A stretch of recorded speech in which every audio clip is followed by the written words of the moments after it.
ह्या सगळ्या सांता भक्तांनी आपलें जिवीत जेजूच्या एकवटान दुसऱ्यांच्या साल्वसा पासत वारयले आनी दर दिसा आमकां ही संदी मेळटा. जेजूच्या एकवटान सगळीं आमची चिंतना भावना दवरया, कसलीय जावं ती, आनी भितरल्यान स्वतंत्र रावया. ताचे पवित्र आत्म्याचे प्रेरणान आमचें जिवीत चलोवंक ताका आमी सगळोच एकवटून रावया.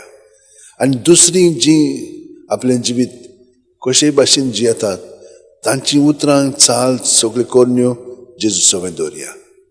आमच्यान ताका बदलूंक जावचें ना. ती हे भाशेन आमचे वयर आक्रमण करतली, पूण आमी जेजूच्या एकवटान तांचे पयलीं उतरां चाल दवरया आनी कितें म्हणूंक जाय तें आमकां मागीर जेजू सुचयतलो. ते परणी आमी तांकां जोडून घेवपाक, ताका तातूंतल्यान भायर काडपाक आमी वावरूंक जाय.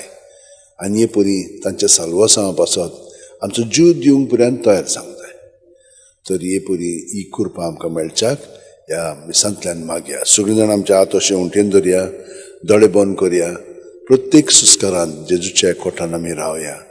कितेंच भितर आमी दवरचें न्हय, कित्याकूच आमी चिटकोन रावचें न्ही, पूण भितरल्यान स्वतंत्रपणी जेजू जो आमचे सगळें आसा ताकाच एकवटान आमचें जिवीत सारया.